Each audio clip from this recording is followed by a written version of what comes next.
Okay, so as we begin, welcome again to our Planting Seeds of Knowledge presentation.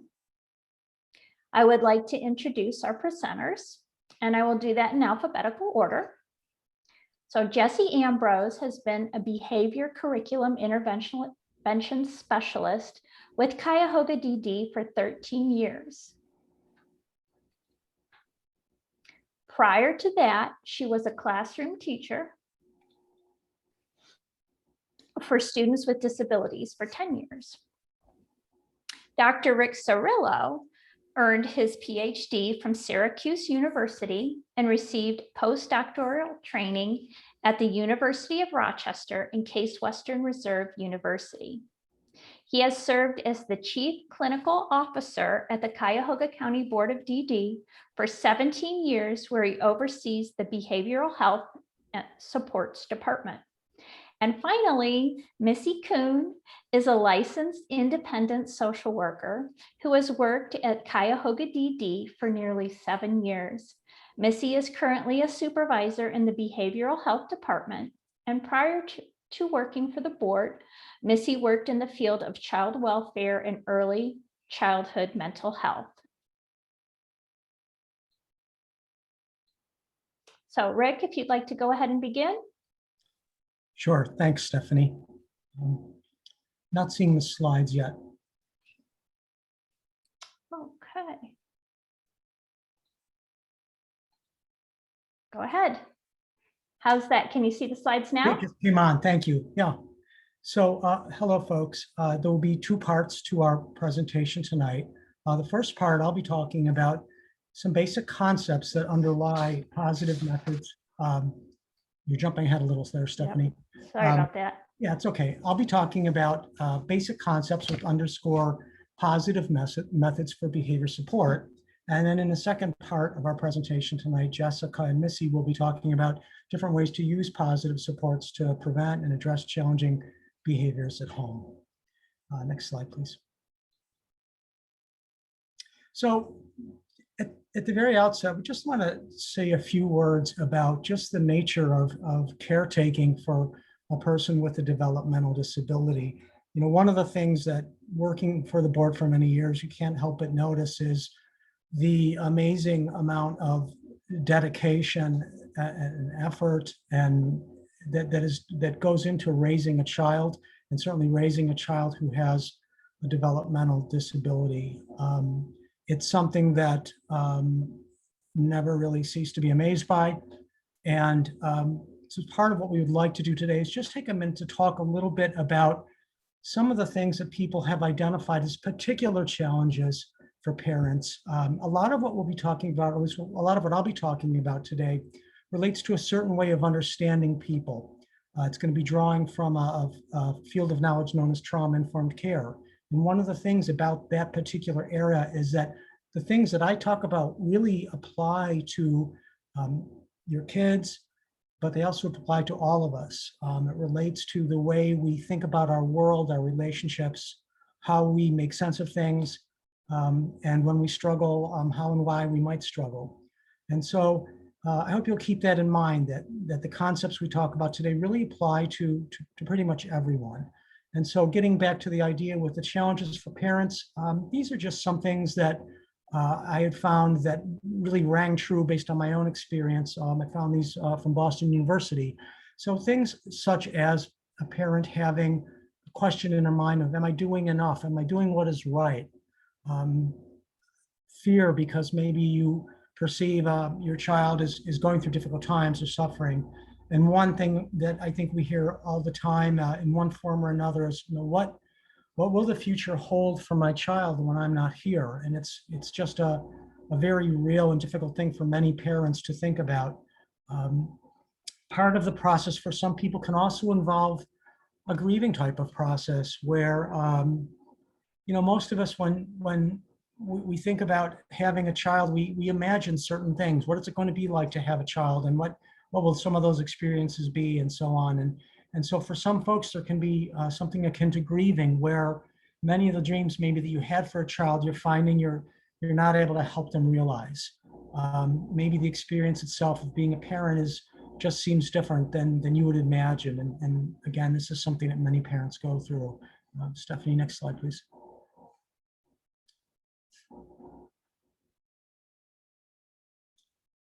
And then finally, another thing that gets identified is that sometimes there are feelings of guilt.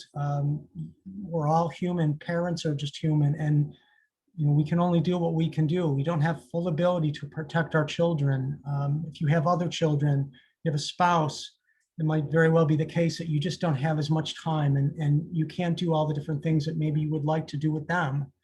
And of course, then there's always the possibility of feeling as though when you're out and about with your family that maybe other people are seeing you. Maybe you're having a struggle in a restaurant or in a mall or in a parking lot, and people may feel like people are judging you. So all of these things are just extra challenges that can be present for parents and can just add to the tremendous challenge of raising a child. Next slide, Stephanie. So, one of the things we always talk about when we talk to paid providers, and we'd like to just share some of this with you as parents as well, is that because of the many stresses that are involved in caring for someone, self-care is really of fundamental importance. We can't really expect one human being to care for another human being, especially when you consider all that goes into it, without that person also taking care of themselves. Sometimes people talk about this work that you do and that paid providers do as emotional labor. And this was a term that was coined to capture this idea that people who do emotional labor, it was originally thought of as mainly for paid providers, but it also applies to parents, I think, in many cases. And the basic idea is that so much of the work you're doing requires you to, in some ways, suppress some of your own thoughts, your own feelings, your own needs in order to meet the mindset, the needs of your loved one at any given moment in time. And that's the kind of thing where we have to set our own stuff aside like that to help someone else can just be exhausting. And so for this reason, more and more, I think people in our field talk about just how important it is to come up with some kind of way of caring for yourself. If you can't care for yourself, and it's going to be awfully hard to care for your loved one. And so, you can look around and you can find all kinds of advice about how to do self-care. A lot of it's good advice, but I think for me, the most intelligent thing I ever heard about this was when someone said, really, self-care plans are whatever works for you as an individual. You have to decide. And sometimes I think about it in terms of, you are absolutely the world's foremost expert in what it is you're feeling and what it is that helps you and what it doesn't help you. And so if you can discover the kinds of things that'll help you care for yourself, those are the things you ought to adopt. Some of the things that people will often talk about, at least, are things like practicing mindfulness. That can take different forms for different people. It might be meditation or yoga, it might be prayer, exercise, finding ways to have healthy eating and getting enough sleep. And another one I think is a big one myself is just somehow finding ways to carve out time, at least some time, to do the things that you really love to do. And these are the kinds of things that people will often talk about when they talk about self-care. Next slide, please.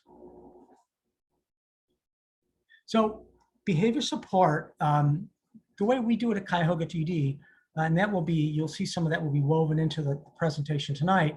We spend a lot of time thinking about preventing behavioral problems from occurring. In a lot of ways, it can be so much easier to prevent someone from having a big emotional problem rather than trying to deal with it after the fact.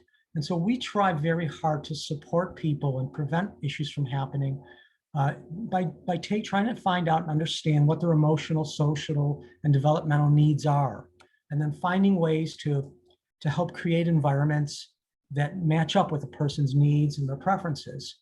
And that can obviously involve some work, and it's an imperfect science, but it's the kind of thing that pays big dividends when it works well. And it's all about really respecting the needs and the abilities and the preferences of the person we're trying to help.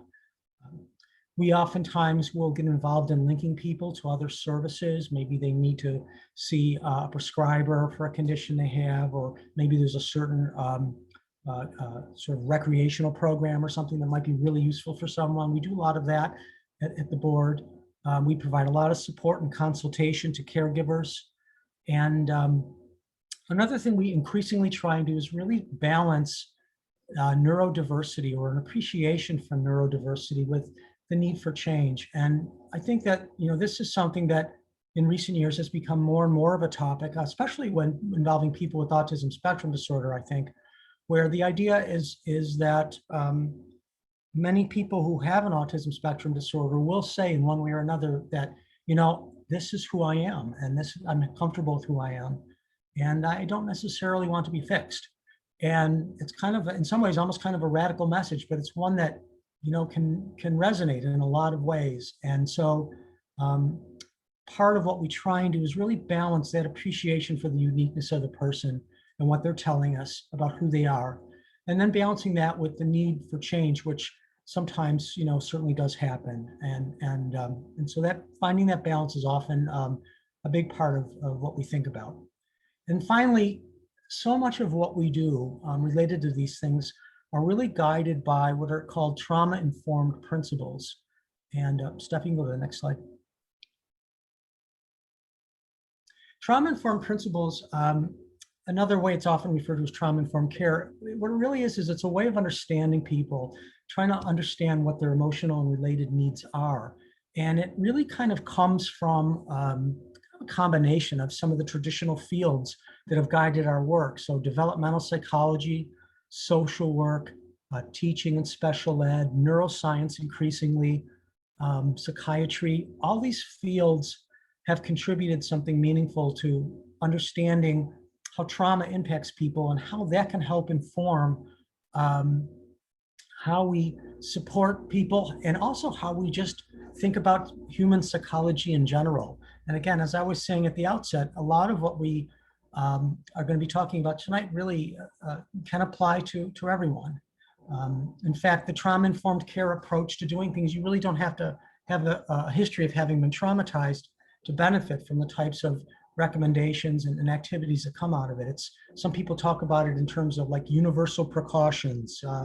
If you encounter some sort of bodily fluid, you assume it's infected, and you take steps to protect yourself. And there's an analogy there to using trauma-informed care. We don't have to know that someone's been traumatized to use these principles. They will not harm someone if they've never been traumatized. At a most basic level, this approach to thinking about people and supporting them asks a slightly different question. For so often, I think the world of mental health and supports and that has in one way or another asked the question, what's wrong with this person? And it shifts that question to what has this person experienced? And how does that experience, or how do those experiences continue to live on in them?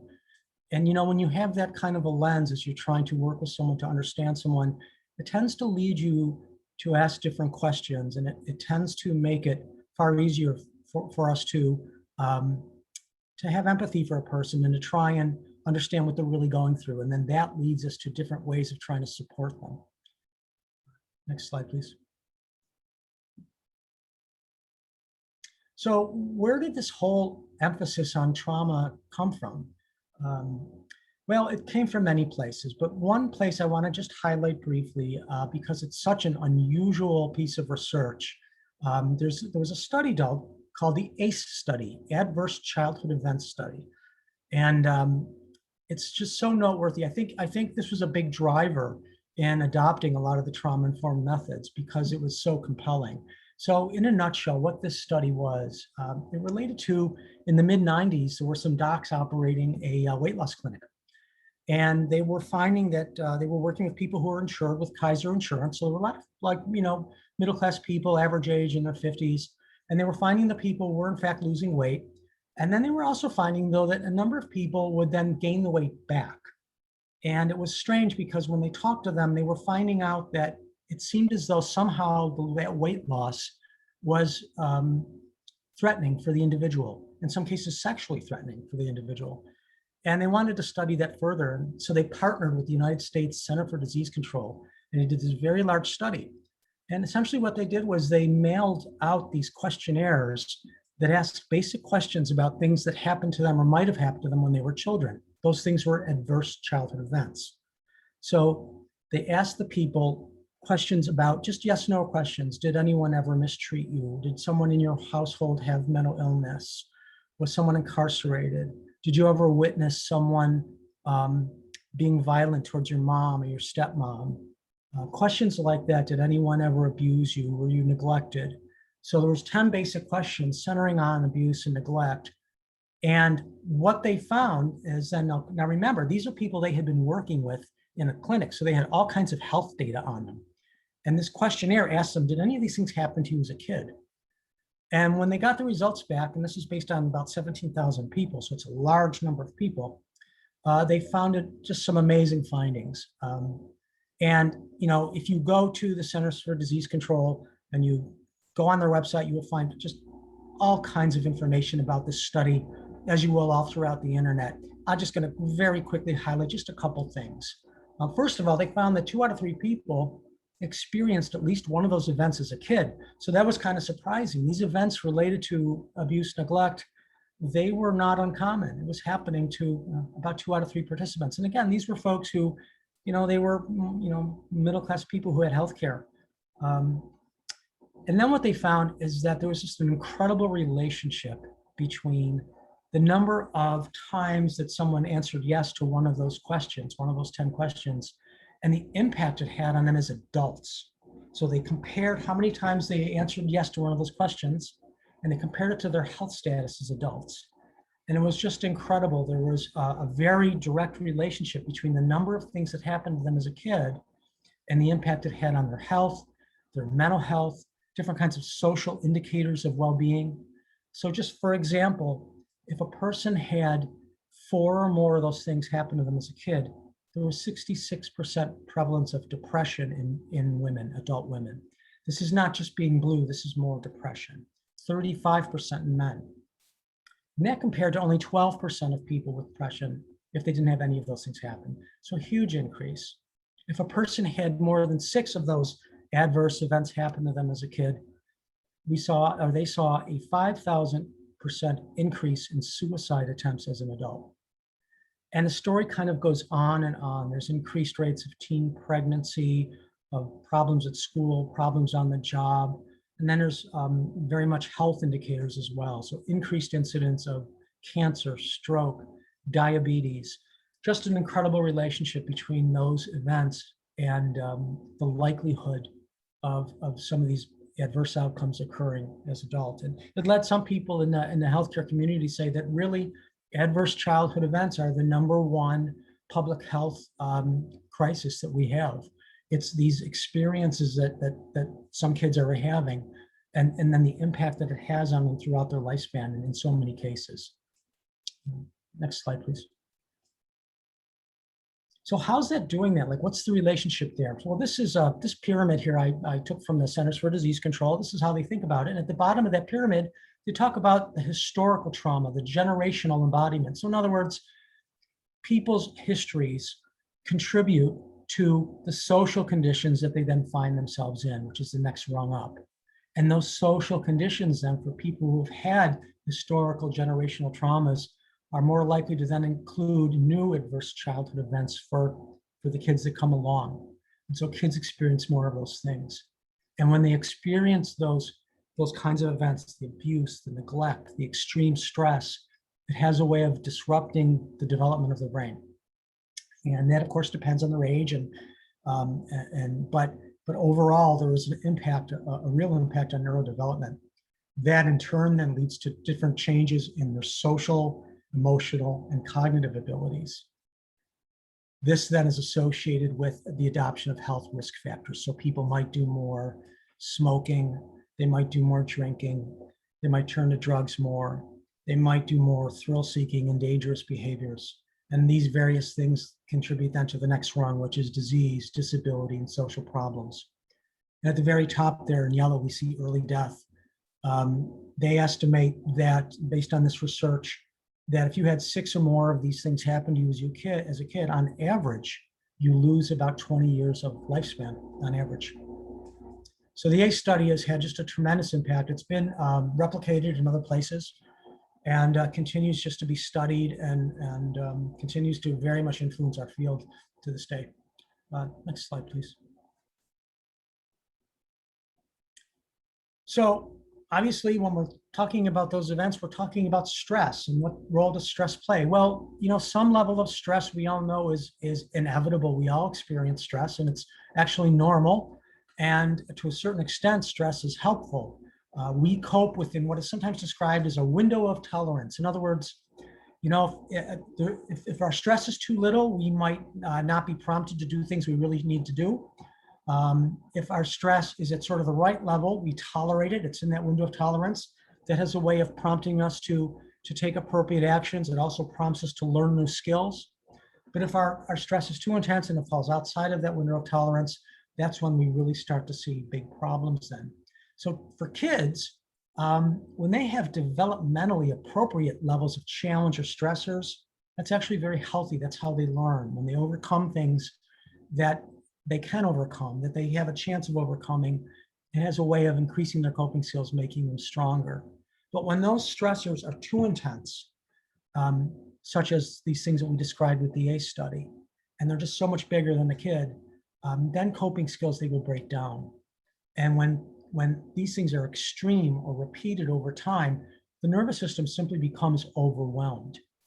Go to the next slide, please.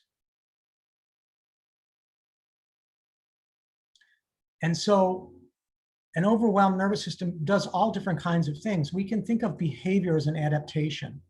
And during traumatic states that are unendurable, the body and the mind become very dysregulated, and this can actually impact the individual over time.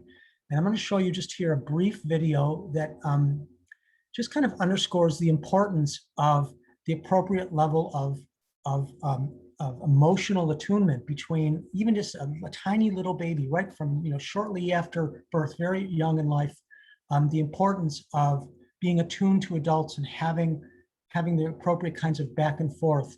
And without that, what happens in terms of stress for a baby? So if you could just run the video.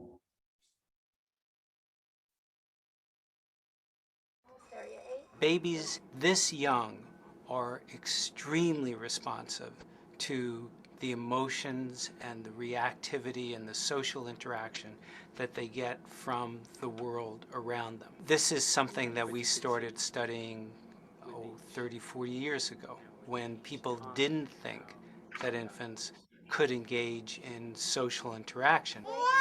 In the still face experiment, what the mother did was she sits down and she's playing with her baby, who's about a year of age. I'm my good girl. Oh. And she gives a greeting to the baby gives a greeting back to her. Yeah. This baby starts pointing at different places in the world, and the mother's trying to engage her and play with her. They're working to coordinate their emotions and their intentions, what they want to do in the world. And that's really what the baby is used to. And then we ask the mother to not respond to the baby.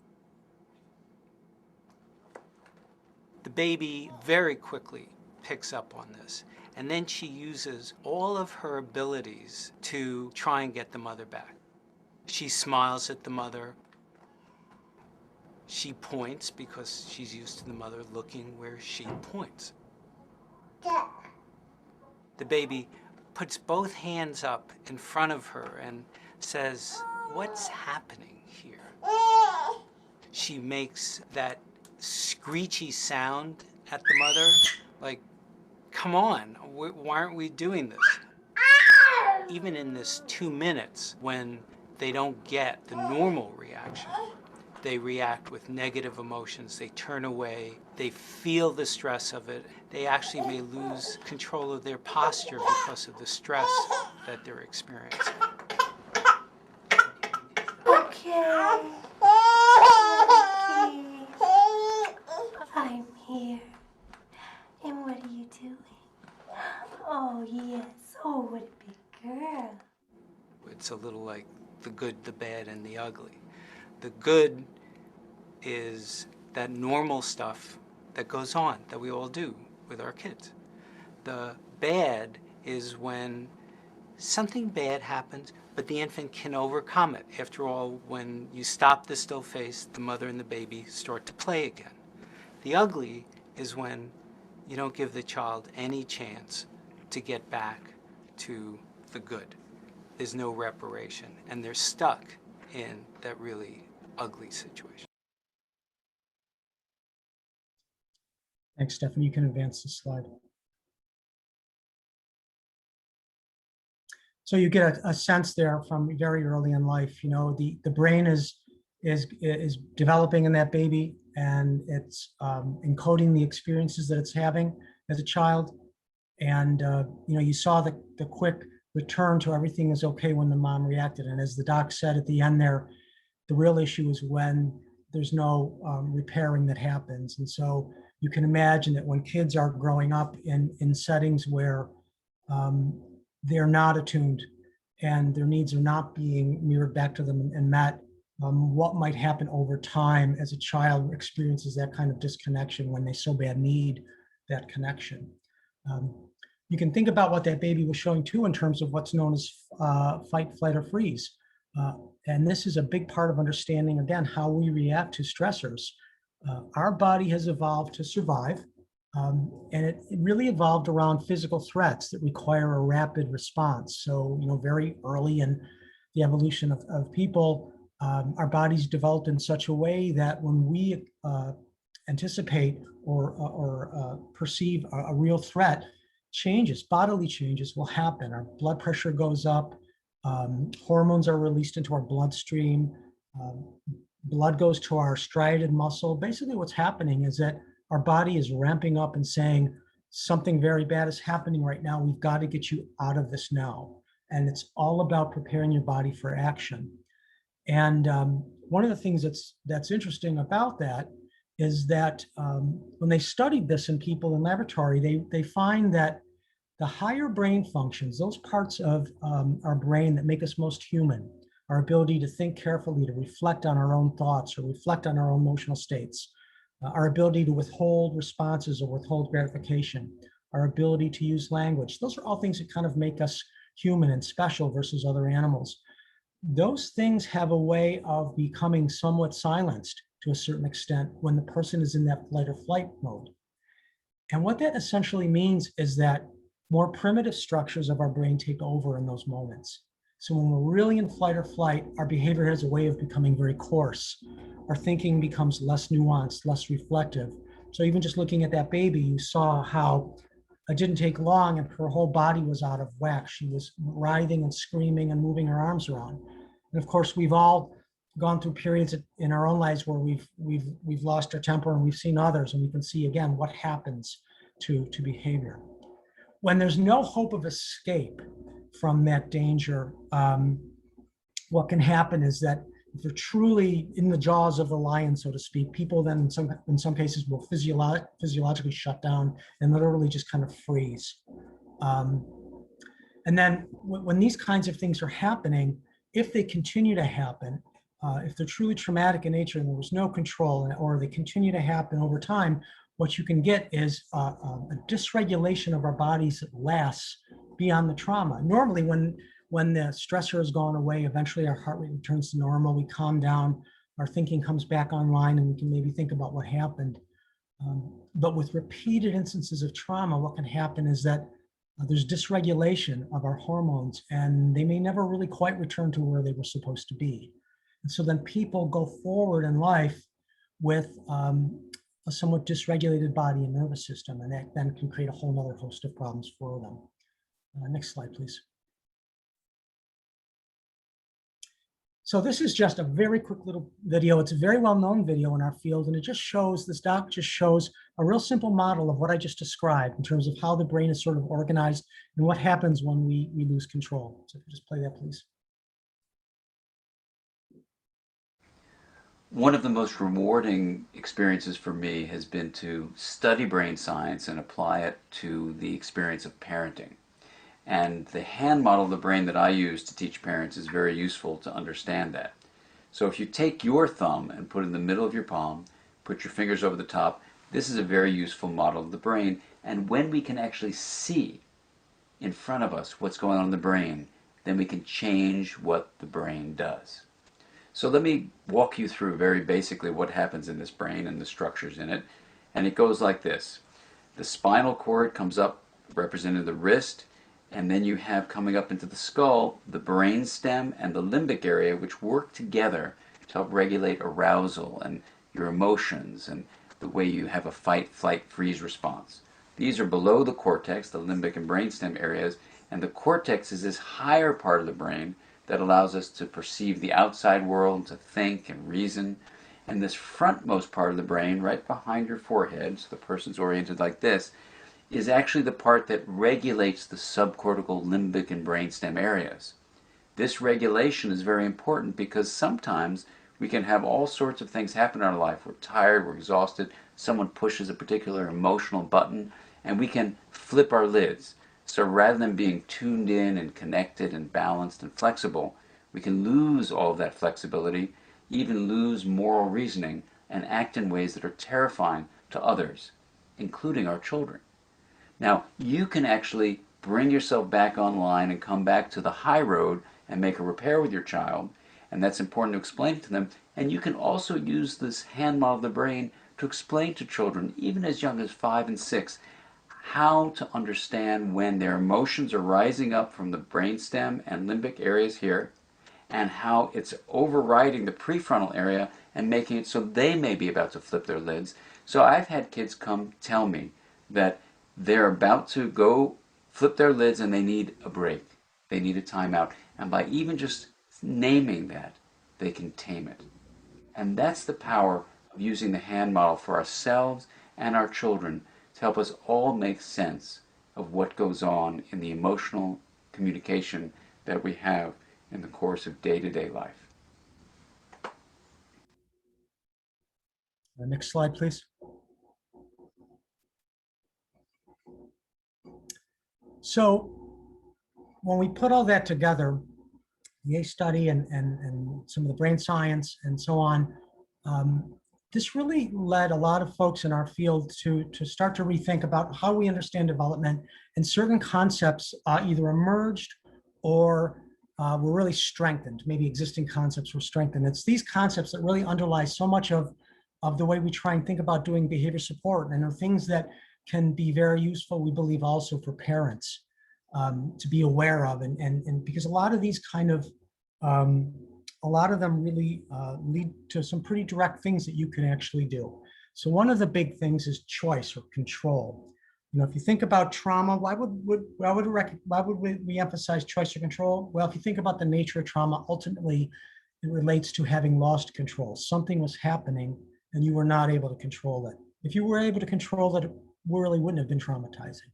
And so what people have learned is that when individuals have the ability to make choices, to feel as though they have some measure of control over what happens, that has a way of helping them to control their emotions, to regulate their emotions, and help them to feel good about what's happening in the moment.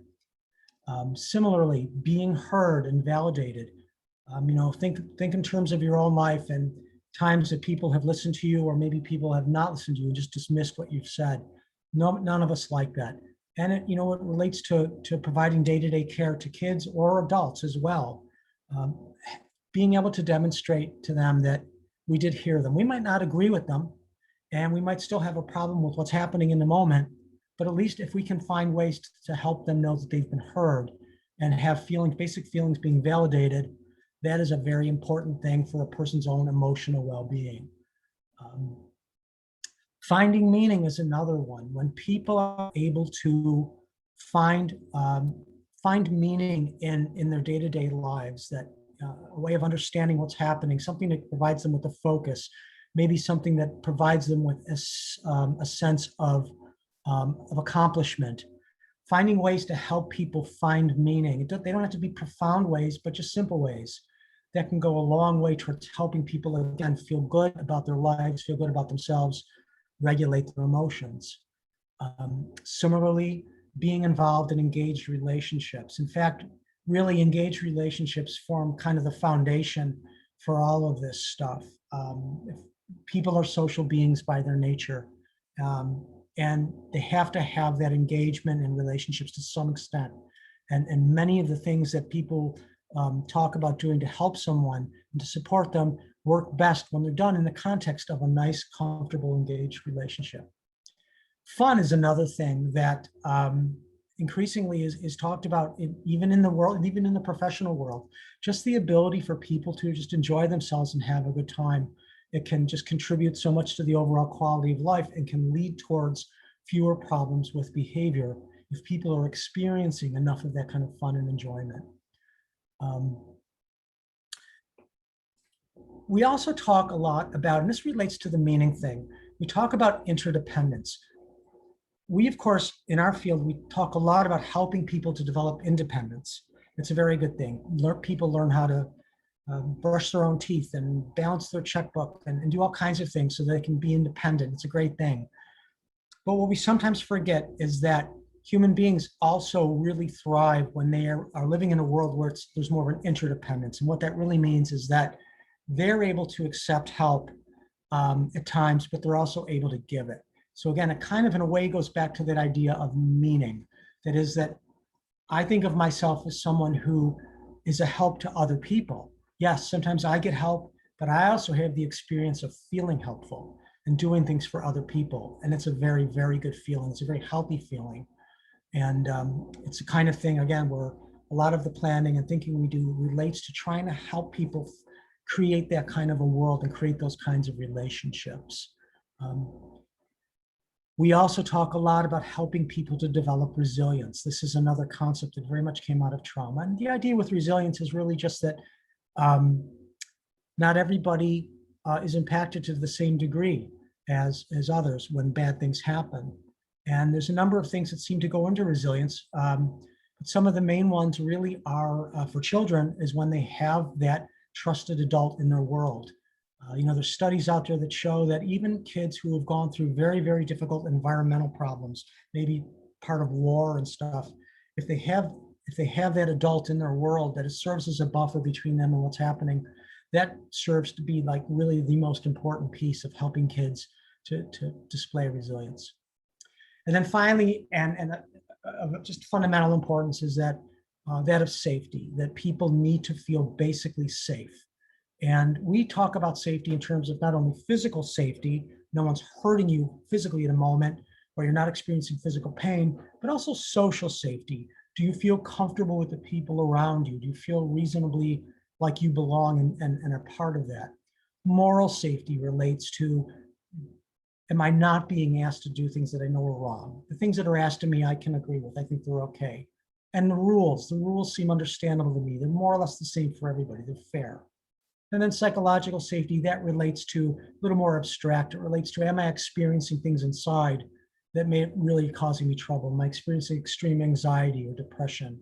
And so a lot of times what we do is we try and think about an individual who might be struggling and ask, well, in which one of these areas, or maybe they're in a few of them, are they experiencing problems? And that leads us to think about ways to help them. And a parent can do that too. A parent can ask themselves, is my child experiencing pain? Or do they feel physically unsafe? Is something happening at school? Are they being bullied? Are they socially safe? Are they feeling like people generally like them and that they feel accepted by those around them? Or do we need to be thinking about how can we improve that situation? Are they perceiving rules as fair? Or do they believe that no, rules are not fair? And of course, the psychological side. Do we see evidence of things where maybe we should be thinking about a referral to a mental health professional, maybe if the child has extreme anxiety or depression. Next slide, please. So, as I mentioned earlier, resilience is one of these big things that we also try and recognize and build upon. And having an adult in your world is really the key thing for a child. Next slide, please. One of the ways that we try and help people with that is just thinking of ways to help build resilience. And if you look at this list, this list is kind of similar to that, what I was saying before about some of the things people will suggest when it comes to your own self-care. Some of these things are very similar. And so we sometimes think about helping to promote resilience for a person, part of their planning and their support. So making those relationships a priority. I can't tell you how many times we have discussions and we appeal to providers, paid providers, around how important it is to form a relationship with the individual you're working with. Without that relationship, just not a lot good can happen. Sometimes you can do this, or you can help do it by joining a group. Caring for the body promotes resilience, mindfulness, again, very similar to the self-care stuff, finding a purpose, helping other people. This is one we talk about a lot, just giving people the opportunity to feel useful. Again, it relates back to that whole issue with meaning and interdependence. Can we just ask a kid or an adult for help sometimes? Something we know they know how to do. Let them feel useful, let them feel like they helped us, and then thank them for it. Finally, promoting resilience oftentimes relates to sometimes learning to accept things that just have to be accepted and focus on those things that we can change. Next slide, please. So in terms of helping people who've had traumatic histories, or even if they aren't, they're just struggling emotionally, different things have, of course, been tried over the years. Traditional therapies are still, of course, alive and well. Different kinds of talk therapies, behavioral psychology get used all the time. Similarly, medications get used. Medications will help bring some relief of symptoms by directly impacting the neurochemistry. It tends to help people in some cases to be able to remain calm enough or focused enough so that hopefully they can learn some new skills. Next slide. One of the things I think is most interesting that came out of the study of trauma is this whole idea that, or really an emphasis on the idea that, the brain has two-way connections between all of our bodily organs. Our brain talks to our gut and our lungs and our heart and vice versa. It goes back and forth. And one of the things that people have learned is that a really good way to regulate your nervous system, your mind, is to first regulate your body. And so this is particularly helpful for kids or adults who are really not able to do talk therapy. They might not be ready to do it, or they may have some language issues. It might just be very hard to do it. Well, these are the kinds of things that even young kids can do. Things that relate to, again, regulating the nervous system with doing things like using rhythm. The body has a way of resonating with certain kinds of rhythms, and it can lead to very calming sort of influence. So sometimes you'll see people coming in and doing drumming and getting people to drum together, or dancing and sharing that rhythm as a group. Even just something as simple as going out and having a rhythmic game of catch with your child can be a regulating thing. Music, certainly, yoga. Breathing is a very, very big one. Breathing is one of these things where we can really control it. We can do it. It doesn't cost anything. It's not hard to learn. Lots and lots of videos out there on YouTube showing you how to do it. But, in essence, what you're teaching people to do is to take slow, deep breaths. Oftentimes they'll say, count of 4, breathe in through your nose, hold it for 4 seconds, and do a nice long exhale for about 4 seconds through the mouth. And you do this repeatedly, and it has a way of impacting the nervous system directly and inducing a sense of calm. And then again, finally, just having fun is another thing that can often be used to help kids regulate, or help adults as well regulate. Next slide, please. So to summarize all of this, we've talked about how to go about thinking about human psychology and some of the things that we learned from the study of trauma, and then how some of the things are just so important and so basic. And those things are things like feeling basically safe in those ways we talked about: physically safe, psychologically safe, socially safe, morally safe, having that connection to other people, feeling that you belong, that you have some meaning in your life, feeling heard, having that choice, and then having the opportunity to have fun, to enjoy, to achieve. These are all basic things that if we can figure out ways to build these into people's lives, we can really help them with their quality of life. And so those are some of the underlying principles that really, I think, guide a lot of the work we'll do. And so what I'd like to do now is turn it over to Jessica and Missy, and they will be talking about some of the ways of doing this. Thank you so much, Dr. Cirillo. Lots of great information. Jesse and I as well have a lot of content in our presentation. So some of it kind of overlaps on some of the topics that Dr. Cirillo touched on. And so for the purposes and to be respectful of everyone's time, as well as making sure that we have enough time for some questions and answers, some we may go a little bit more quickly on, but again, you will be getting the PowerPoint emailed to you as well. So next slide, please.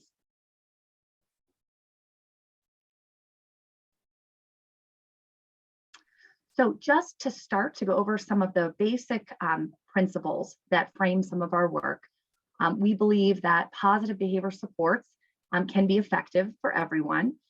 We also believe that everyone can learn and that everyone is capable of change. Next slide. One of the main goals that we are working towards in terms of when we're addressing challenging behaviors at home is really to assist an individual with their ability to regulate their own emotions.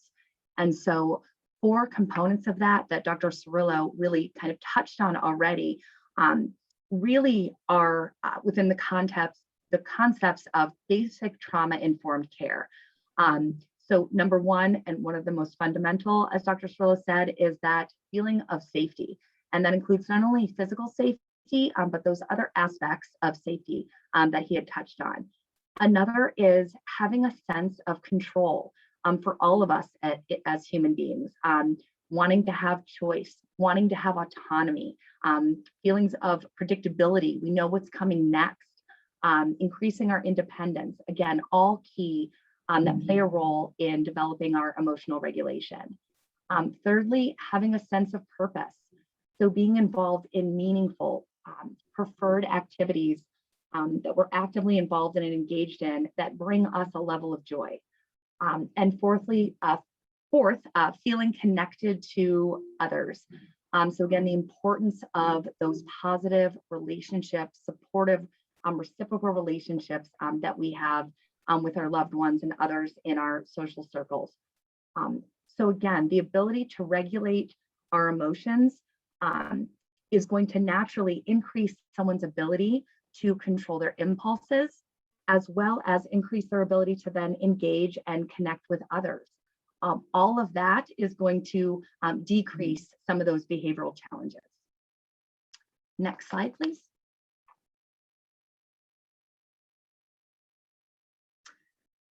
So just again, to reiterate, supporting people to feel safe, to feel in control of their own lives and connected with others can help everyone, including those with and without a history of trauma. So positive behavior supports, which again is using that trauma-informed care lens, can be applied to everyone. We all experience events and interactions in the world differently. So something that may be traumatic for one person can be perceived and experienced very different for someone else. So we can use these strategies with anyone without knowing their full background and whether or not they have been subjected to or experienced complex or chronic trauma or even an isolated incident of trauma. So we can move forward with these without knowing someone's entire history, which is really a great benefit. Next slide. So what does this mean for everyone here, for all the parents and the caretakers that are present today in regards to managing challenging behaviors at home? And so one of the key components we're going to focus on really is understanding behavior and taking a deeper dive into that, focusing on these 3 areas of communication, of the environment, as well as any sensory needs. So that's going to be a focus of what we talk about today, as well as some practical strategies that can be used at home. So many of the things that we're going to cover can be applied, adapted, and individualized based on your child's needs, your child's strengths, your child's preferences. And so some of the things we go over are kind of more open-ended questions for you to really reflect on and think about how it could impact or change or be implemented in your own home. And again, when we are looking at understanding behavior, again, not to continue to bring up trauma-informed care, but we are definitely going to be looking at it within that lens. Next slide, please.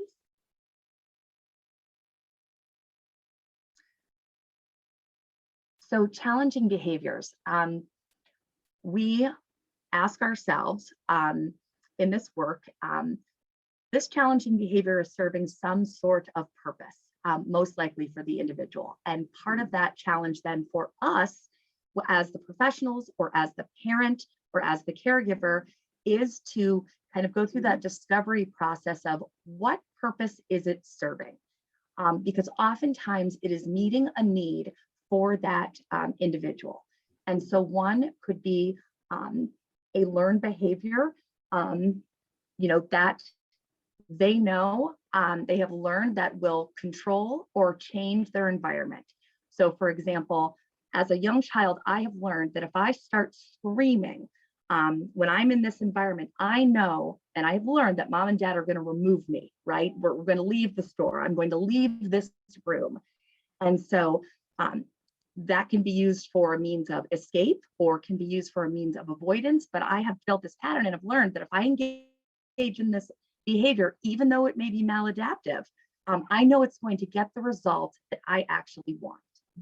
Can also be used as a way to assert control. Another purpose is for communication. As we saw with that great video that Dr. Cirillo showed with that infant, you see her changing her attempts to get the same result. I'm going to start with increasing my eye contact, then vocalizations, and reaching out to mom, then pointing. And after all of those, it's still not working.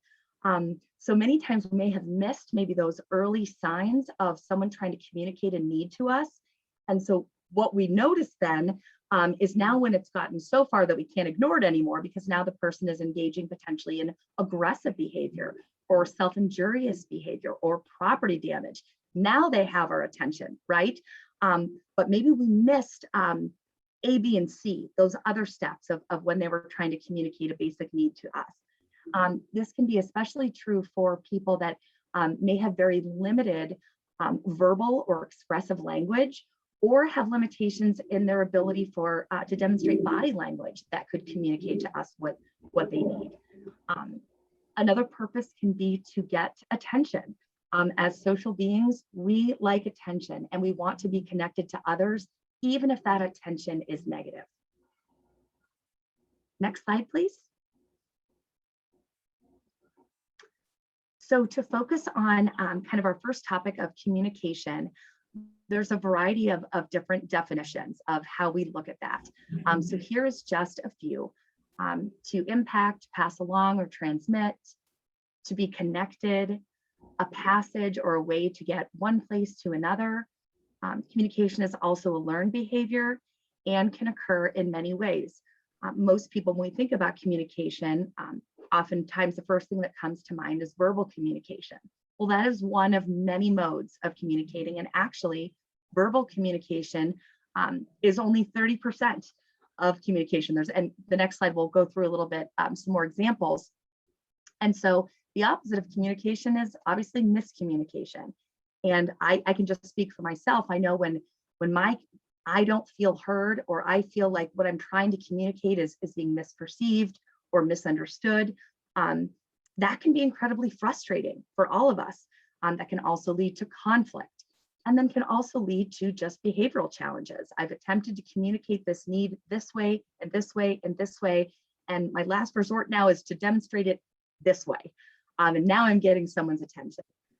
So to feel heard and understood, as well as the ability to understand others and what's being said to me and understand the world around us, is critical. So again, that reciprocal two-way communication, that people understand me and I understand what's being said to me, as well as the world around me, is just so important.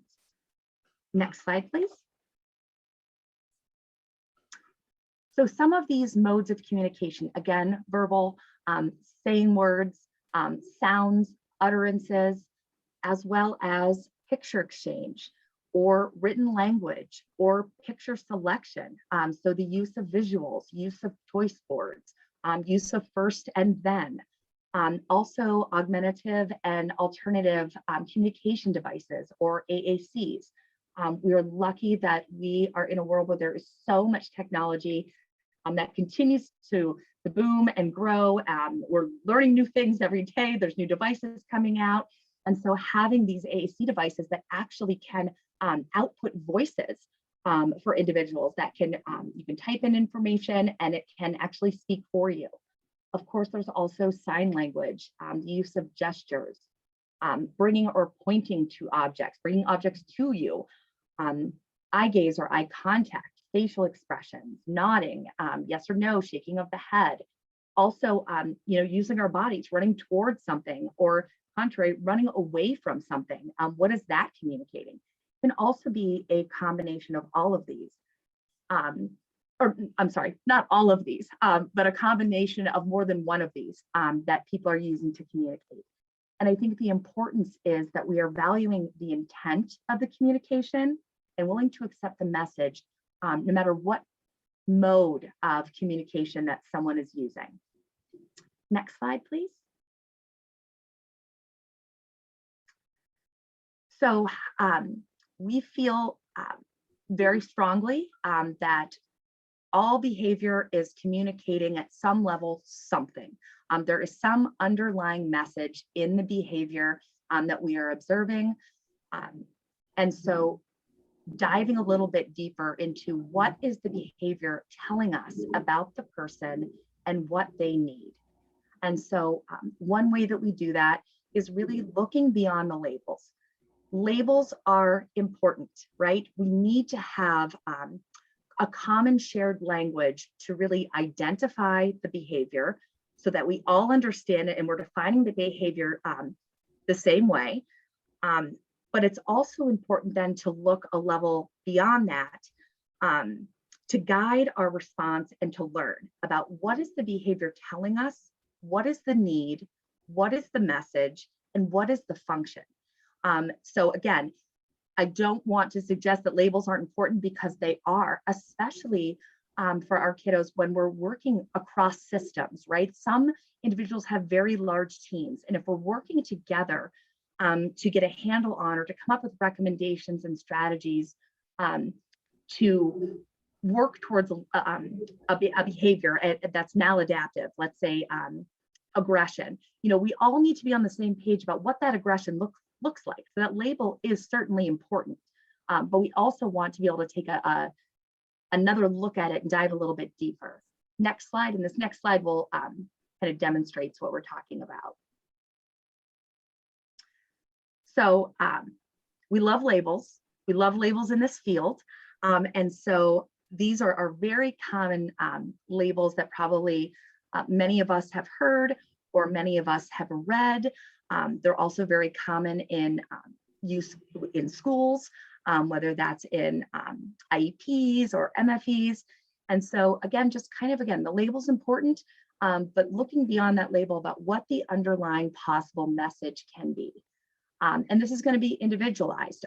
It's going to be based on your child and the person, and it could be something that's not even suggested on here. But so for example, attention seeking. Could the possible message be, I'm trying to get my needs met? This is a way that I feel in control right now, or I just simply want your attention. And it doesn't matter to me if it's positive or if it's negative. I just want you to focus on me in this moment. Another label, escape or avoiding.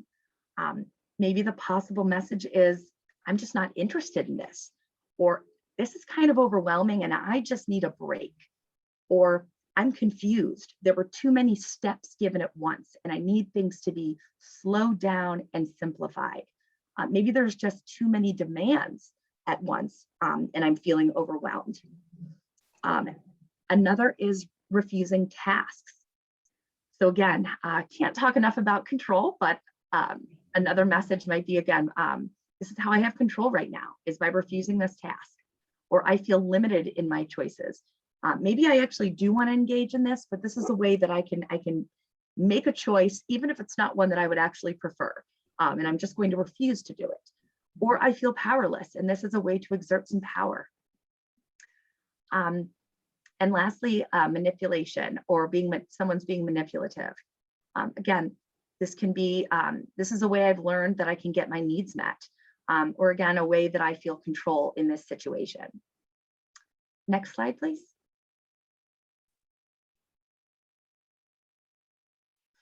So again, communication, just some things to think about in your own life and with your own, your child or the person that you care for and are supporting. In what ways do you communicate information to that person? And equally important, does the individual have a means to communicate information to others? And again, we're looking beyond that verbal or expressive language, taking into account kind of a few slides ago, all the different ways that people use to communicate. What is that reciprocal shared communication between each other? Is it working? Is it effective? Do I understand this person? Does this person understand me? And making sure that that's reciprocal. Because if communication barriers do exist, number one, we have to acknowledge that they exist, right? We can't change what we don't acknowledge. So that's why these questions are important. Sometimes it's something we haven't really thought about, even with our own children that may or may not have a developmental disability. Because if communication barriers do exist, we're going to see communication form in a way of where that person has control, which at the end of the day, somewhat of a last resort may be their body, right? And physically what they have control over. So it can manifest in, I'm going to use my body as a means of getting physically aggressive, or of trying to injure myself, or damaging property. That is a last resort of how I can communicate if all else fails. Next slide, please.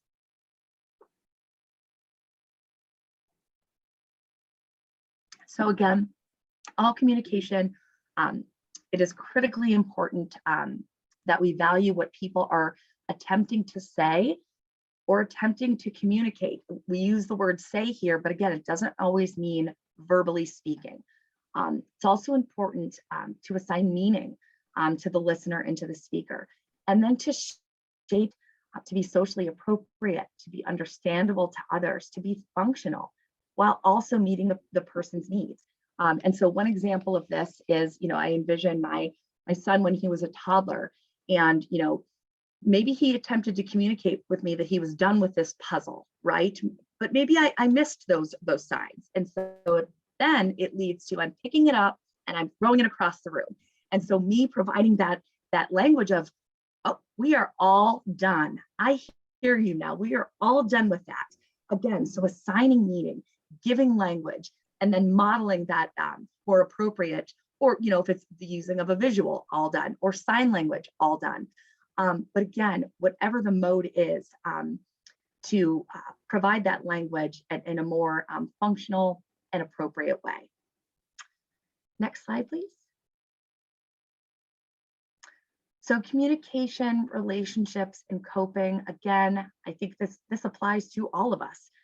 When people feel understood, helps them to feel connected, and then also helps with our ability to regulate our emotions.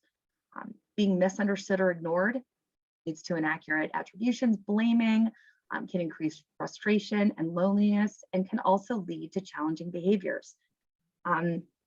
It's important, and something I try to do, even if I'm having difficulty understanding what someone is trying to communicate, really, taking the onus and making sure I'm at least trying my best to be clear that I'm trying to understand, and pulling out all those tools of can you show me, or let's use this, and trying to be patient and trying to be calm and focusing on listening and letting that, if someone is getting escalated, know that I really am trying to understand and overcome this barrier. Next slide. And I'm going to hand this one over to Jessie. So my favorite part of being an intervention specialist, which I'm going on 24 years now, is kind of playing detective and trying to figure out what the individuals that I'm working with are trying to communicate with their challenging behavior, like Missy has been saying. I did that in the classroom, and currently I go into family homes and I try to help families figure that out. And that really is a lot of what we're talking about today. What is this individual telling us with their behavior? What response are they getting? And how can we teach them to say it in a different way, and perhaps a better way, a more appropriate way, a more functional way? So for an example, a child in a classroom may be screaming to get attention. Can they be taught to raise their hand instead? Would that be a more appropriate way to get attention? You can also teach kiddos to ask for a break, depending on what their behavior is trying to communicate. You want to work with your speech language pathologist. You want to work with your intervention specialist, but you yourself can be the detective and try to figure out, what is this behavior telling me, and what is a better way to teach it? A lot of times I'll work with kiddos that will kind of reach out and grab to get some sort of reaction. Can you shape that behavior instead of grabbing, which is a little bit invasive and intrusive and can be not the best way to approach somebody, but can you teach them instead to tap you and get your attention? So that would be a more appropriate way to functionally communicate, hey, I need something from you right now. And we're going to talk a lot more about pictures and using pictures to communicate and visual supports as we go along through the evening. But it's just really important to look at the behavior and then think of those other ways to make the same point. Next slide, please. So we talk a lot in my department about the functions of behavior, and Missy touched on some of this, but I think that this is sometimes an easier way to help people remember that behavior really does fall into just a very few number of categories. And the way that you can remember this is either the SEAT chart, S-E-A-T, or some people call it EATS, E-A-T-S, but it's the same letters and they're acronyms that make it a little bit easier for you to remember. And when you're looking at your child's behavior, trying to figure out, what is it that they're telling me? It's probably going to fall into one of these four categories. So a child who's in pain maybe is hitting themselves in the head, and you're not sure why they're hitting themselves, but the further you investigate it, you realize they have a toothache. They haven't been to the dentist in a while, or they have a piece of popcorn stuck in their teeth. Sensory behaviors can also be movement related behaviors. So, individuals who maybe like to look at lights and move things in a certain way, why are they doing that? It could just look nice and feel nice to them. That can be a sensory related behavior. Escape is another really common reason for individuals to engage in what might look like challenging behavior. So somebody running out of the classroom when it's math time, somebody, running from the room when it's time to eat dinner, that can be an escape behavior. We've talked a lot already about attention, because that's a huge part of behavior as communication. A lot of the individuals that we work with don't have all of the language that some other children do. So they may be communicating their need for that interaction with the adults in their life, with other children in their lives, in different ways that are getting the result that they want, but maybe aren't what we expect. Another function of behavior is the tangible function of behavior. And tangible just means it's something that you can touch. So food, preferred toys, preferred objects. These functions, you may hear people talking about a functional behavior assessment. That's a big buzzword in classrooms these days. This is what you're looking at when you're trying to gather information for a functional behavior assessment. And I think it sounds kind of daunting and overwhelming, but when you break it down, most behaviors really do fall into these four categories. And what is so interesting is the same behavior can serve multiple functions. So you may have an individual that runs out of the room, and that's the behavior. They're running from a situation, and you think, oh, it's escape. They're running, they're escaping something. But maybe they're running to the kitchen because they're hungry and they want food. So you really want to watch the whole sequence of behavior to try to figure out, what is the function of this behavior? What is my kiddo getting out of this? Why are they doing it? What are they trying to tell me? And then from there, you can start to build more on replacement behaviors. Next slide, please. And I think we go back to Missy for a few. Thanks, Jessie. So I know we talked a lot about communication. So now this is kind of that second area that we like to talk about in terms of exploring the environment. And the question of, are there things in the environment that are impacting the person? So all of us have sensory awareness and have sensory preferences. Many of us have the ability to tune that out or tune out certain stimuli. So right now I'm focused on this presentation, so I'm not paying attention to how my body feels in this chair, or I'm trying to ignore the fact that my dog is barking in my bedroom right now, or that cars may be driving by, or there's a lawnmower, the light might be a little aversive.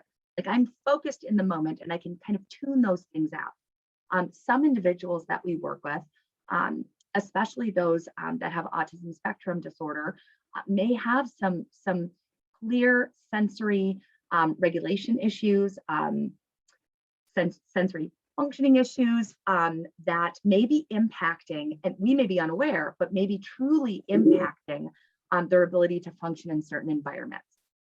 It could potentially lead to overstimulation, which then is going to lead to potentially dysregulation and then challenging behaviors. So for those with some sensory issues, truly some of these experiences of certain lights, certain sounds, certain noise, if it's too chaotic and too noisy, certain smells can truly be overwhelming or even aversive and distressing for someone. So really paying attention to those areas. Again, if you have any concerns about any sensory issues with your child, obviously it would be recommended that you have an occupational therapist can do a sensory assessment and can make recommendations based on truly doing assessment on your child. And so we wouldn't want to just guess at these things. So if there are concerns about some serious sensory issues, that is always an option. And then the OT can also make recommendations regarding how to make some accommodations or changes within the child's schedule or routine that can build in some of those sensory strategies. Next slide, please.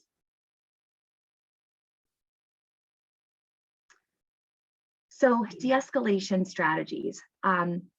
Obviously, it's regardless if anyone has known sensory issues or not, I think it's always best when someone is starting to rev up and we're seeing some of those red flags and those triggers that someone is starting to escalate, to try and attempt to limit the sensory stimulation and remove any extra stimulation that's just unnecessary. Really, because we want to create a more calm environment that can foster some communication as well as that regulation of emotion. And so just some ideas of, turning the TV off or the radio or the lights down. If it's happening and you're in the living room and the siblings are there, or other family or friends are over, trying to remove those extra people, or maybe remove the child from that room to a more calming area. The number of people speaking at once, maybe identifying who's going to be the one communicating in an attempt to help patient. The volume and tone of your voice. If we're seeing someone that's escalating and it's very clear by the fact that they're getting louder, getting increasingly louder, we wouldn't want to match that, right? We would want to then lower ours with the hope and intent that they would too also lower theirs. And also touch, if we know in individuals, some people do not like to be touched, or if they are touched, that may increase, kind of the temperature of the environment. And so trying to avoid that as well. Transitions can be a particularly difficult time, I think, for all of us. I think transitions can be challenging. I think as human beings, we like to know what's coming. We like our world to be predictable to some extent. We like to know what the expectations are. So if Dr. Cirillo, who is my boss, if I went to work tomorrow and he said, Missy, you got a whole new thing going on here. Your whole position description has changed. This is where your office is now going to be. This is your new role that you're going to have. And good luck with that. That would be incredibly stressful and overwhelming. Again, because we like our routine, we like that predictability. Transitions can be even, that was obviously a very extreme example, but even small transitions can be incredibly challenging for the individuals that we support, especially individuals with autism. And so the more we kind of look at it as the 3 Ps, predictable, plan, and prepare. So the more that we can prepare someone for a known transition, if it's possible, and make that as predictable as possible, and do the planning that's necessary, the better. So how can we communicate that a transition is coming? Are we using visual supports? Are we using timers? Or do we have a schedule? How planful can we be if it's going to be something that's necessarily out of whack? It's not a planned transition. Some transitions just occur and we can't plan for them. So how can we prepare that person at, as best that we can under the circumstances? Because oftentimes transitions, even when they're planned, predictable, and we've done our due diligence in preparing someone, we can still see some behavioral challenges associated with that. Next slide. So creation of a sensory space. This can be incredibly helpful, really for anyone. Again, it's going to be individualized based on the kiddo's needs, preferences, and of course, taking into account if an occupational therapist has done an assessment and made recommendations. One sensory space is going to look very different from another, depending on the needs of the kiddo. So that could impact potentially the location of where a sensory space is offered, or what are the available activities within that sensory space. Is it going to be a space used more for movement or heavy work activities, kind of using those our large muscles and doing gross motor activities, because we know that for this child that's beneficial, versus a very quiet and calming space where there aren't those types of activities offered. So the benefits of a sensory space, once they're individualized and we know what's going to work, can absolutely have calming effects, improve focus, stimulation for awareness and well-being. Also, just helping the individual feel safe, connected, and in control. Sensory space can be something that can be incorporated into someone's routine to allow for that predictability for that kiddo. Having that choice in activities of what's available in that area. Again, like I said, the movement and heavy work, probably not for everybody, but for those kids that certainly benefit and that those activities help regulate them. And I'm going to switch it to Jessie because she loves to talk about calm down areas. So she is covering the next slide, please. This is really just an elaboration of what Missy just talked about, but it's something that I always set up in all of my classrooms when I was teaching. And it's something that I find myself helping families set up in their homes quite a bit too. And it's very similar to a sensory space like what Missy was just talking about, but there's some really key pieces of it that I think are very important. It is not a timeout. It's not somewhere that you send your child once they've engaged in a challenging behavior as a way to punish them, as a way to, make them think about what just happened. That's not what it's for. It's really to teach those regulation skills that we all need to learn. And some of us have a harder time learning than others, and some of us learn it a little bit more slowly than others. But you want to set up an individualized area for your child, like Missy was talking about. Maybe it has some calming sensory activities that work for them, that an OT has recommended. I've worked with kids that love twinkle lights or, different kinds of very calming lighting in their calming area. I've worked with kids that would not be calming for them. It's not what they want in their area. I worked with a couple people that like those more loud activities. Cirillo was talking about drumming and rhythmic movement, and that might be what's calming for that person. versus somebody who wants to sit in a beanbag chair and look at a book or listen to music that maybe is a little quieter or a little more calming. You want to honor the individual's decision to leave. It's not a fight. You're not trying to keep them in there. You're trying to teach them the regulation skills and teach them what it feels like to feel calm and to be ready to go back to the environment. So when I'm working on this in homes, it's super important to work on it when the individual is happy, to have a routine that you follow to access this calming space, that you practice regularly when the person's in a good place, when they're not, in that fight or flight that Dr. Cirillo was talking about. Because if they're already in that place, they're not going to be able to follow your directions to go to this area. They're not going to be able to access the calming activities that are in that area. But if you're practicing it regularly, when they're more calm, it's going to become more a part of their repertoire, and it's going to be easier for them to realize, okay, I like this space. When I go in there and I bang on my drums, I feel better. Or when I listen to my calming music, I feel better. And then I'm ready to tackle whatever problem made me not calm in the first place.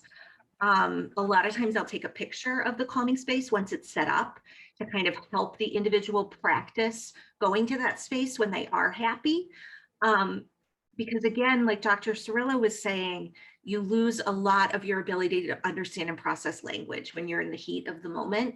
So if you're able to associate that picture with the space and where it is and how to get there, you're more likely to be able to find it when you're in crisis and your family member shows you, look, this is your calming space. You like it in here. It's right over here. You're not forcing them to that area.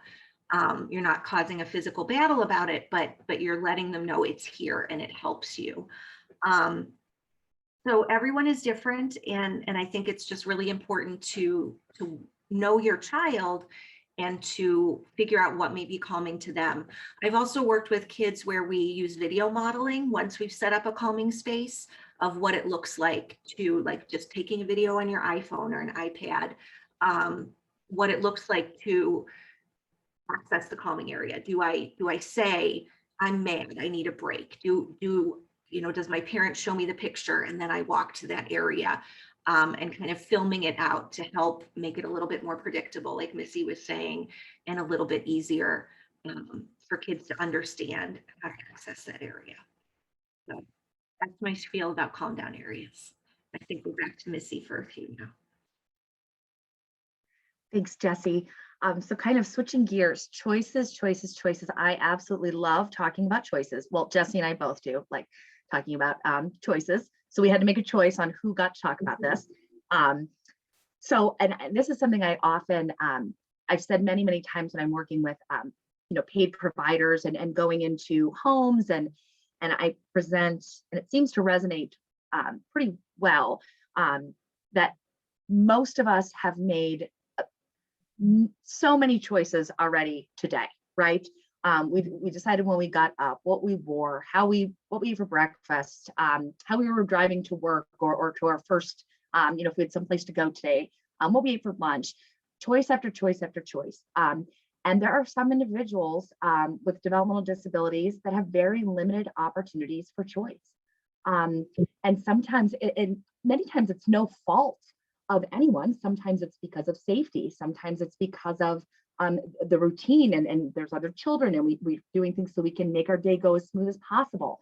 I think a lot of times we may not even recognize the limited choices sometimes that some of our the people that we serve have. And so when there's minimal choices, that also is decreasing the feelings and the sense of having control, right? If we were to look at the snapshot of a day and realize that, wow, I think my child today, or even adult that I'm working with, only really made 4 choices. Is there any way that we can embed more throughout the day? And again, it's going to be individualized. Some people, it's going to be just, they can make a choice, but it's between these 2 things. For some people, maybe it's an open-ended choice.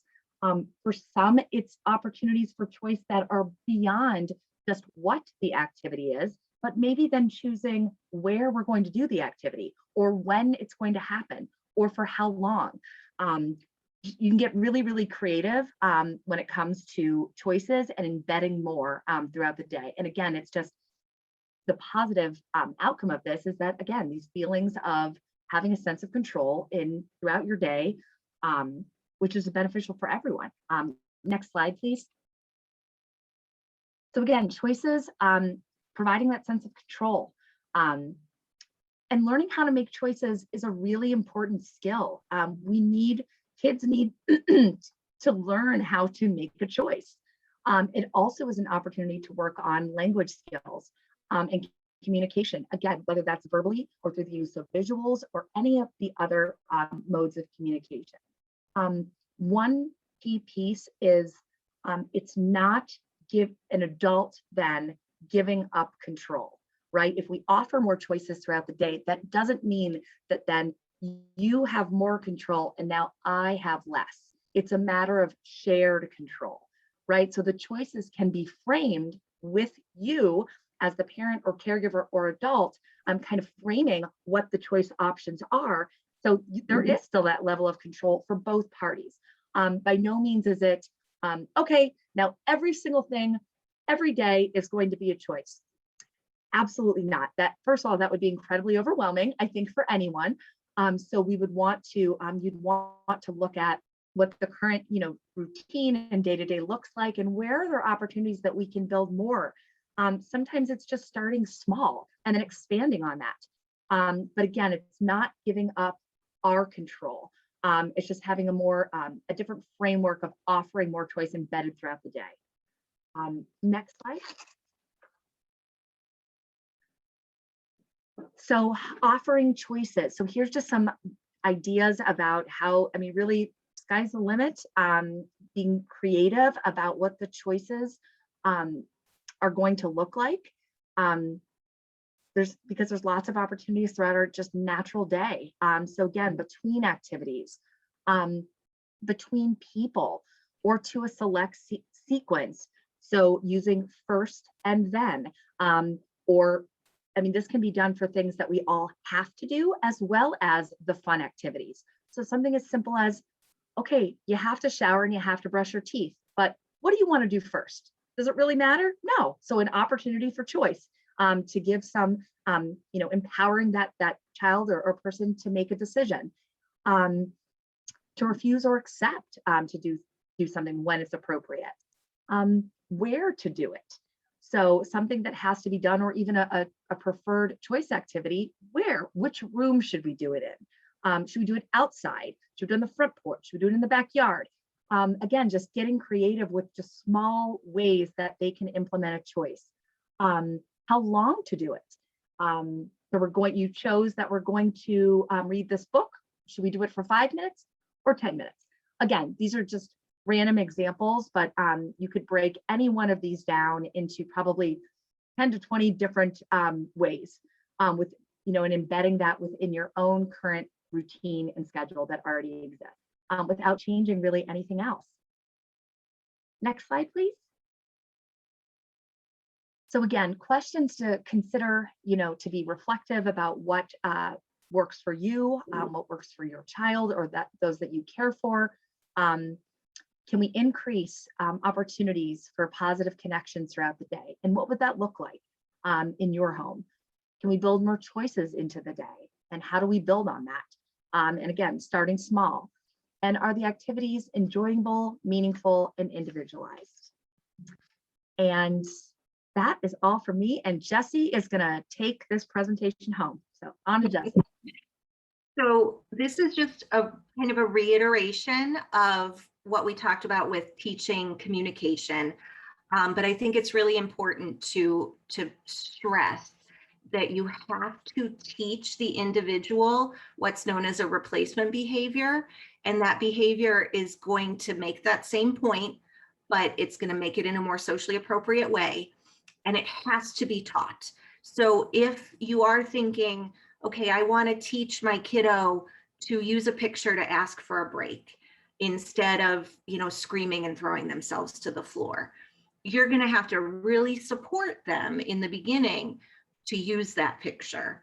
And you might have to prompt it. You might have to acknowledge it every single solitary time, even when you wish that they weren't taking a break, because they have to learn that this is now how I communicate this want or this need. It's not magically going to happen if you introduce a picture. You have to provide a level of teaching. Next slide, which just kind of continues the talk about it. The replacement behavior has to meet the same purpose, and it has to be as easy or easier for the individual. If screaming and falling to the floor is the easiest way to get your needs met, then that's what you're going to do. So if you want to start to teach somebody to use a picture instead, then like I said in the last slide, you have to prompt it, you have to reinforce it, you have to let it happen. You really have to make sure that the individual learns the better way to communicate this want or this need. So maybe, you know, if you go back to the example of somebody running out of the room, maybe it is asking for a break, and a way to do that might be to use a picture, or if they have verbal language, to say, I need a break. And you're going to be prompting that, you're going to be reinforcing it every single time. But going back to figuring out the function of the behavior, if you figured out, you know, maybe it's something tangible that they want and they need a way to tell me that they're hungry, or maybe it's attention that they want, and when they run out of the room, they want me to chase them, then that's a different thing that you're trying to teach.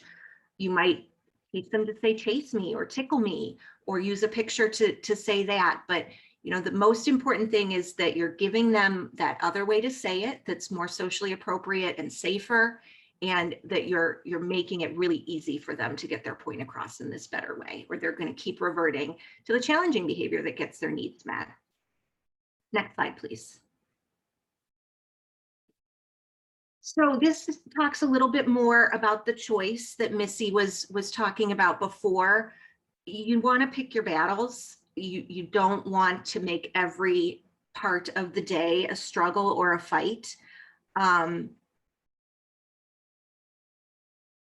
You want to be thinking about the opportunities that you can embed choice, and not picking a battle or a struggle with your individual. Next slide, please. So when you're thinking about the times that your individual really can't make a choice, you want to think about these questions. Is it really an important rule that they need to follow right now? Is it something that involves their health and safety? Are there limits that could be reframed as a choice, like we were talking about before? You want to teach your individuals that there's times that they can make choices, and then that there's times that it's not the appropriate time to make a choice. So, you know, picking your battles is a really important consideration with limit setting as well. And that kind of leads us to the thing that I'm going to talk about till the end of the presentation, which is visual supports. Go ahead to the next slide, please. So everybody uses visual supports. It's a part of all of our lives on a daily basis. We might use a planner. We might use our cell phone to help us remember what's next. We might use our notes in front of us when we're giving a presentation to help us, you know, stay on track.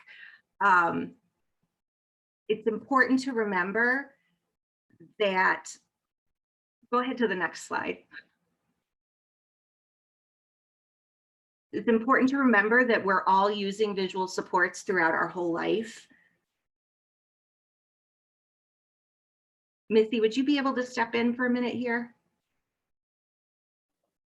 Sure. Thank you. Sure, absolutely. I lost my place. Oh, that's okay. So here, I think just to kind of piggyback on what Jessie was just saying, so these are just some visual examples of some visual supports in our everyday lives that she was talking about. Next slide, please. Okay, I think I'm okay now. So Okay. Visual supports can look different for different age groups. So a lot of times people think that visual supports might look kind of babyish and only be used for younger individuals, but they can really look different as individuals get older. So sometimes for some of my older kiddos, I might use more words if they're able to read, and I might use smaller pictures to make it look a little bit more mature. The concept of the first then board is really the most basic visual sequence that there is. It's kind of the first point of a reward system that an individual can learn. So first we're going to do this less preferred activity, and then I'm going to get this reward that I want. I'm going to do this more preferred activity that I want to do. And then as time goes on, you can increase the amount of expectations that you have before the individual gets the reward that they wanted. So you may be starting with just a first and a then, but then you may be able to build on it to several different activities before the break, before the reinforcement. Next slide, please. Another way that you can use visual supports is kind of a lot of what we were talking about in this presentation is positive behavior supports, teaching desired behaviors. And again, for this skill, you really need to work on it when the individual is calm and happy, because it's going to make it so much more meaningful and so much more effective for them to be able to use when they're less calm or less happy. So that's another important way to use visuals. Go ahead to the next slide, please. Another important way is a token economy, so helping kids see what they're working for. And this can also be used for the passage of time. It doesn't just have to be rewards like you did this, you get your token. It can be, for some of the kids I work with, I make a visual like a puzzle that shows this is when you're going to earn so and such activity back. And it may not be by engaging in certain behaviors that they're earning it. It may just be by the passage of time. So maybe it's a picture of the iPad. When am I going to get the iPad back? And every 10 minutes, they get a token towards getting that iPad back. And when the puzzle is full of the pictures of the iPad, the individual gets the iPad. So that's a way to show the passage of time in a more clear way to help the individual who's maybe is a visual learner be able to understand when they're going to get what it is they want. Go ahead to the next slide, please. So this emotional regulation is a huge way to use visual supports. Feelings can be extremely abstract and very confusing and very hard to understand. So if we're starting to teach this with pictures for our individual, it's going to make it a little bit more clear if they're understanding that the same language is being used. You know, I'm starting to feel angry right now. I'm starting to lose control.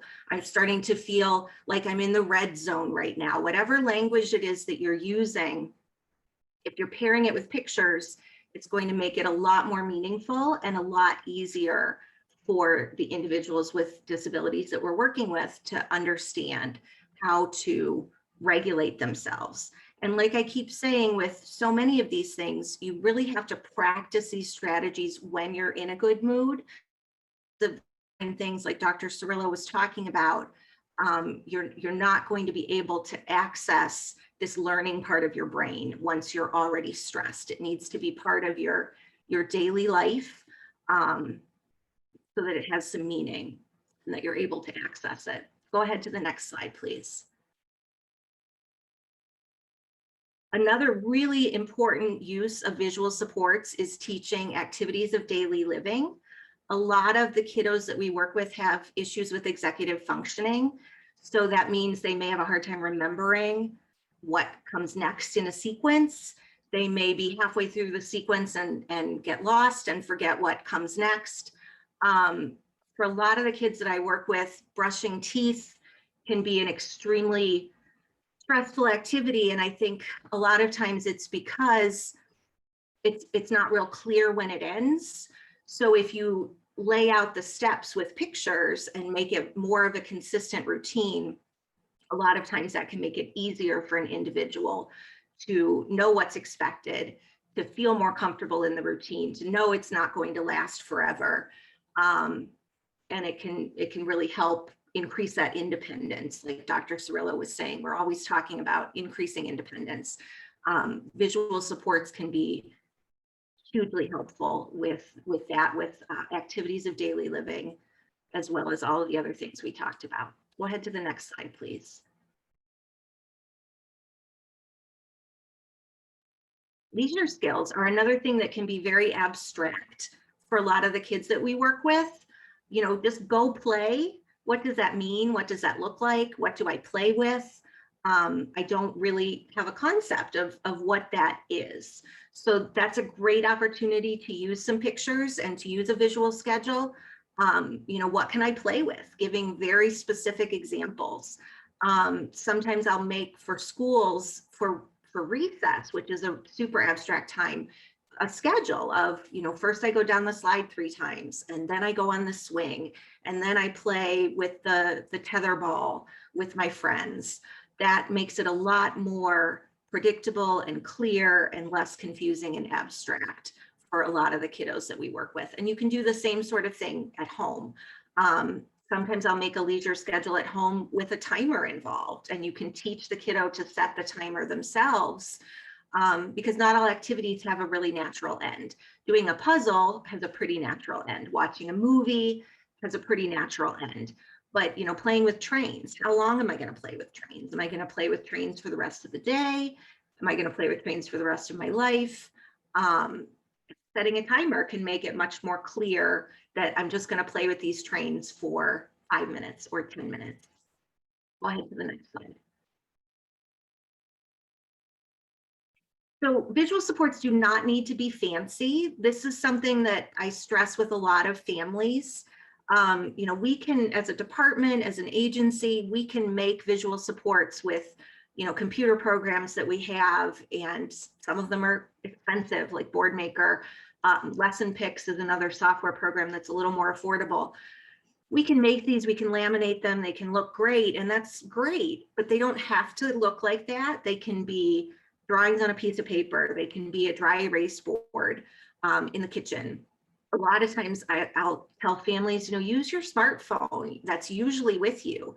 If you're out in the community and you need to make an unexpected stop that you hadn't prepared your child for ahead of time, pull up the picture on your smartphone and show them, look, we're going to run into Walgreens and then we're going to go home.